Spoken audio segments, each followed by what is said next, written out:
Hello friend, joint family Chowdhury পরিবারে তোমাদের সবাইকে স্বাগত জানিয়ে আর একটা ভিডিও দেখাচ্ছি। এটা হচ্ছে আমার বড় মেয়ে আর বড় মেয়ের শ্বশুর আমাকে দিতে যাচ্ছে হলো ডিগবই থেকে তিনসুকিয়া স্টেশনে। আর এই যে তিনসুকিয়া স্টেশন থেকে আমি উঠেও গেছি, আমি এখন বর্তমান যাচ্ছি শিলচর। তো আমি এই বড় মেয়ে ছোট মেয়ে এই করছি ঘুরু ঘুরু। তো যাই হোক, এটা যাওয়ার পথের সিনগুলো আমি তোমাদেরকে দেখাচ্ছি। দেখো চারিদিকে জলমগ্ন, একদম বন্যায়। তো আমাদের আসামে বর্ষার সিজনে এরকম পরিস্থিতি হয়ে যায়, চারিদিকে জলে সব ডুবে যায়, অনেকের ঘর বাড়ি পশু পাখি অনেক কিছুই নষ্ট হয়ে যায়। সত্যি ভীষণ ক্ষতি হয়, কিন্তু এই বর্ষার সিজনটা দেখতে খুব খারাপ লাগে। তো কিছু উপায় করার নেই, আমাদের হাতে তো কিছুই নেই। তো যাই হোক, আমি ঘুরু ঘুরু করছি। আর এই ভিডিওটা হচ্ছে আগেকার, কিছুদিন আগের। আমি এখন বর্তমান গুয়াহাটিতেই আছি, তো এখন ছাড়ছি এই ভিডিওগুলো। তো এই যে দেখো, এই করে করে আমি ছোট মেয়ের বাড়ি একা একা চলে যাচ্ছি। তো সেটাই। তো যেতে যেতে চিন্তাও হচ্ছিল যে এখানে জল হলে নাকি ট্রেন গাড়ি সব বন্ধ হয়ে যায় জল উঠলে। তো আমি আবার কিভাবে রিটার্ন হব জল দেখে, তো এগুলোই চিন্তা হচ্ছিল মনে মনে।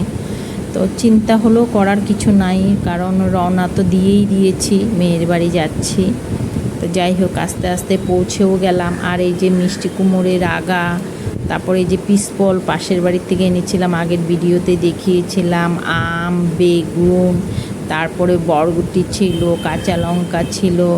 তো এইগুলো আমার বেআইনি দিদি সব পাঠিয়ে দিয়েছিল, কারণ আমার মেয়ে গাছের জিনিস আর মিষ্টি কুমড়ের আগা পাতা খেতে খুবই ভালোবাসে, তো সেই জন্য এগুলো দিয়ে দিয়েছিল। তো এগুলো করতে করতে আস্তে আস্তে একদিন পার হওয়ার পর আমার মেয়ে আমাকে নিয়ে বলল, চলো ঘুরতে যাব, আর কত ঘরে বসে থাকবে, কত কাজ করবে। তো একদিন নিয়ে গেল আমাকে সিনেমা দেখাতে। তো চলো আমার সাথে সাথে তোমরাও।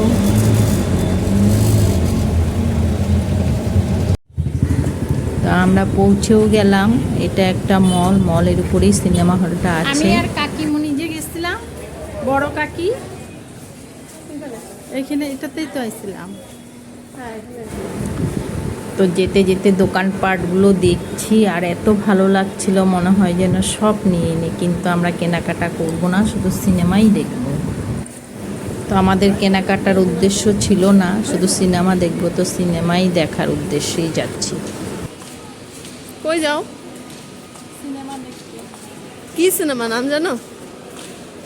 নামও জানো না? নামও জানো না? মুভি দেখতে এসে গেছো? কোন হিরো আছে এটা জানো? তাও জানি না। হায় রে, কি মুভি দেখবা তুমি? কি জানি তুই। তো আমি তো এসকেলেটার করে উপরে চলে যাচ্ছি, মেয়ে আমার ভিডিও করে দিচ্ছে, ও যাচ্ছে সিঁড়ি দিয়ে, কারণ একটা অ্যাক্সিডেন্ট হওয়ার পর ও আর এসকেলেটারে চলতে মানে চায় না, তো সেই জন্যই। আর এখানে এসে ও এখানে টিকিট কেটেই নিয়েছিল, এটা মনে হয় অফিস, এখানে কিছু হয়তো চেকিং ছিল, দেখে নিচ্ছে। তো যাই হোক, এটা আমি আর জানি না। তো আস্তে আস্তে এখন আমরা উপরের দিকে যাব আর কি। এই যে উপরের দিকে যাচ্ছি। আর সিনেমাটার সম্ভবত নাম ছিল চন্দু চ্যাম্পিয়ন, রিয়েল ফ্যাক্ট ছিল। আমার রিয়েল ফ্যাক্ট সিনেমা দেখতে খুব ভালো লাগে, আর সত্যি ফিল্মটা খুব খুব ভালো লেগেছে একদম। তোমরা যারা দেখোনি দেখতে পারো, এই ফিল্মটা খুব মজা হয়েছিল ফিল্মটা দেখে। তো আমরা খুব আনন্দ উপভোগ করেছিলাম, খুব এনজয় করেছিলাম সিনেমাটা দেখে। তো এখনও আরম্ভ হয়নি, হবে। তো আজকের জন্য এতটুকু নিয়ে রাখলাম। Tata, by.